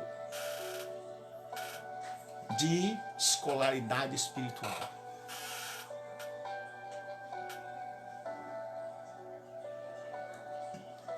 Aí o que nós vimos? Para terminar, que Jesus disse que a hierarquia na igreja é para baixo. O degrau não sobe. O degrau é para baixo. Sendo rico, se fez pobre. Subsistindo em forma de Deus, não teve por usurpação ser igual a Deus. Entre o gente, Jesus fez a comparação e ele disse, no mundo, os grandes mandam os pequenos. Aí a escada é para cima. Os reis mandam os súditos. Entre vós não será assim. Quem quiser ser o maior, seja o menor. E lembre de Paulo. Em nada foi inferior aos mais excelentes apóstolos. Aí ele vai amadurecendo. Não sou digno de ser chamado apóstolo.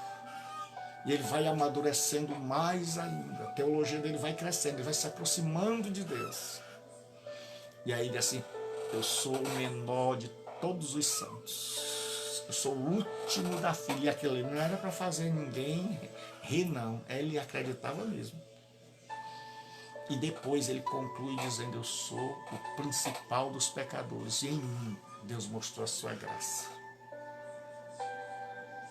Então, se existe uma hierarquia no cristianismo, essa hierarquia é para baixo. É quanto mais eu desço, mais agradável eu sou a Deus. Então esta aula vai estar postada para as turmas de quarta e sábado. E você que ainda não segue essa página, siga, por favor. E você que ainda não é inscrito lá no canal, é só clicar naquele nome vermelho, inscreva-se. Essa aula vai estar postada lá para você ver e rever. E eu espero que a sua vida tenha sido abençoada. E se ela foi, então me dê esse incentivo a mais aí, deixando o seu comentário. Não quero que você diga, pastor, professor. Não. Quero que você diga o que falou ao seu coração. E eu quero fazer um apelo aqui. Porque não posso viver sem ganhar almas. Eu quero fazer um apelo a você que está longe, que talvez já foi um líder, está hoje desviado, foi maltratado, machucado ou caiu. Ou provavelmente quis andar só, por desconhecer, por ignorância, ou mesmo por arrogância. Mas que sempre há um lugar na fila. Sempre há um modo de recomeçar, nem sempre do mesmo lugar. Quando a gente cai, a gente não começa do mesmo lugar. Quando a gente sai da fila, se a gente quer ter a autoridade de novo, a gente tem a humildade lá para trás e começar. E hoje Deus te chama. Você que caiu, você que perdeu o crédito, você que já esteve na igreja, você que um dia já foi evangélico, você não foi liderança, mas já foi evangélico, hoje está afastado, está vivendo totalmente desregrado. Jesus hoje te chama para entrar na fila. Jesus disse, meu filho, você saiu da fila, muita gente entrou, muita gente está mais espiritual, mas se você tiver a humildade de se arrepender e de entrar na fila, você ainda vai receber a minha bênção. E hoje Jesus chama você que não é cristão. Jesus diz, olha, eu quero salvar você, eu quero perdoar os seus pecados, eu quero salvar a sua alma. Só exijo de você duas coisas, que você se arrependa, que reconheça que é pecador e que confie, tenha fé, coloque sua fé no sacrifício que eu fiz por você na cruz do Calvário. E aí Jesus te chama e ele diz, vinde a mim, todos os que estáis cansados e oprimidos, e eu vos aliviarei. E ele diz, ninguém que vem a mim eu lanço fora. Então hoje eu te digo, Jesus te chama. Jesus aguarda o teu grito de socorro. Jesus espera a tua confissão de pecado por um lado e a tua confiança em fé de dizer, Senhor, descreio em mim. Apresento-te a minha maldade, a minha incapacidade e reconheço a tua suficiência, a tua graça e a tua bondade. Então invoque o Senhor aí, onde você está, em qualquer lugar desse mundo. Peça a Ele que coloque você na fila. E Ele vai dizer, vinde, filho meu. Deus te abençoe. Até amanhã. Amanhã Ao meio-dia nós estamos estudando sobre o fruto do Espírito.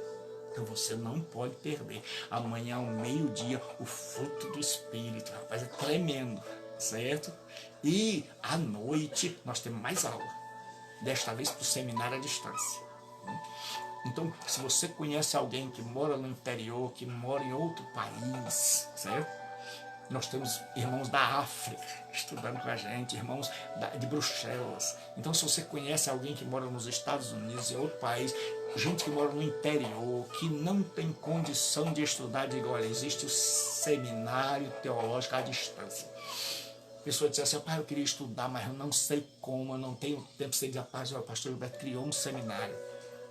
Para você que mora no sertão, para você que não pode vir à cidade, mas você tem um celularzinho que pega a internet, então se inscreva. E o telefone é o Zap, é o WhatsApp, certo?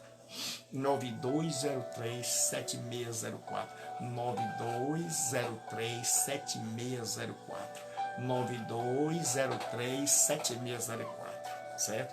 Então, manda um Zap, que a gente acerta as coisas e você vai estudar, certo? Nós temos um bispo, um irmão tão querido, rapaz, que me procurou, já fez, mas quer estudar. Parabéns pela humildade e trouxe uma ovelha para estudar com a gente, certo? Então, que Deus te abençoe, meu irmão. Que Deus te abençoe em nome de Jesus. E parabéns. E obrigado por confiar. Né? Suas ovelhas estarem aprendendo conosco. Né? A irmã Ana Maura, né? Ana Mara, Deus abençoe a todos. Ao Pedro, lá em Moçambique, que hoje eu conversei com ele pelo WhatsApp. Como é gostoso você saber que lá em Moçambique as pessoas estão assistindo às aulas. E o irmão Fabiano, que aí é uma bênção. O Fabiano está mandando. E eu queria pedir a você o seguinte, certo? Não, vou pedir amanhã. Amanhã, porque agora nós estamos pelo CEPAD, então eu vou ser ético, né? Amanhã eu vou querer fazer um apelo a você para a gente ajudar um missionário. Então Deus abençoe a todos, Deus abençoe o nosso irmão pastor Frota, o pastor presidente da igreja, o pastor Teixeira, né? Sua esposa, toda a sua família, e abençoe os membros.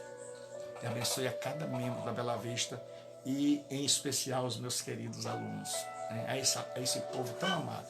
Então você que faz parte da turma de quarta ou de sábado, deixa aí a tua presença e diga para aqueles que você conhece, que não assistiram, mas que dizem, não, eu vou assistir lá no YouTube, que precisa deixar, porque senão nós não vamos ter como acompanhar. E eu não vou poder aprovar você.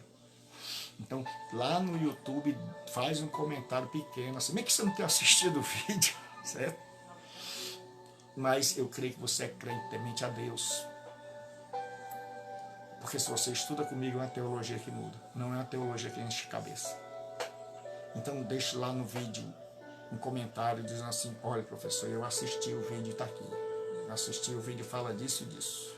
E aí nós vamos colocar a sua presença e você vai ser aprovado. Porque muita gente nem usufruiu ainda das bênçãos do conhecimento e já está preocupada com a conclusão do curso. A primeira pergunta que as pessoas me fazem é, quantos anos dura? Mas eu fico triste. Quando você está fazendo uma coisa que gosta mesmo, você não quer que termine. Quando você quer que termine é porque você não está gostando. Qualquer coisa que você faz, que você gosta, você não quer, você não está nem aí com o tempo. O tempo passa, o tempo voa. Você sabe por que eu fico aqui falando, chega a boca dói? Minha esposa vem que eu venho aqui...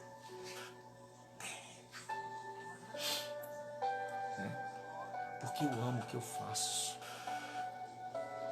Porque ninguém me ensinou a se chegar e orientar e dizer. Só me deram pedradas. E aí eu corri atrás para aprender. E aprendi pouco no seminário, mas meti as caras nos livros, meti as caras na faculdade. Fui para a faculdade porque eu pensei que eu não ia terminar. Mas aí eu fui me formando e nunca parei de estudar. E hoje já passei a tarde todinha estudando para preparar essa aula. E eu espero ser um exemplo para você. Espero que Deus abençoe a sua vida. Então até amanhã. Amanhã, olha, você não vai perder, certo? Nem à tarde, meio-dia. Traz as pessoas, convida os amigos. E à noite, aula para o seminário à distância. Então se você tem alguém, como esse missionário que me ligou lá de Moçambique, né, por orientação de um irmão, e ele disse, pastor, eu quero estudar, então vamos abençoar. Então procure o CETAD. O CETAD fica na General Sampaio, ali na igreja sede da Bela Vista. Então nós temos 3 turmas, uma para pastor de segunda a sexta, toda segunda, melhor dizer, a primeira e a terceira segunda de cada mês. Aí nós temos toda quarta e todo sábado uma aula para qualquer obreiro, para qualquer ovelha, que a direção bondosamente cedeu esse curso, né? Promoveu esse curso para alimentar suas ovelhas. E você pode perguntar a qualquer ovelha do CETAD que ela está desejosa, sedenta para que a gente volte para as aulas presenciais, porque são aulas gostosas e maravilhosas, e que Deus tenha nos abençoado. Então, Deus os abençoe. Olha, o número do CETAD com todas as informações vai ficar aqui no vídeo. Se quiser, é só chegar lá, tem essa logomarca aqui, embaixo tem o número, tem o Instagram, tem o Facebook, tudo como você pode se matricular no CETAD e ser uma bênção. Deus abençoe, até amanhã.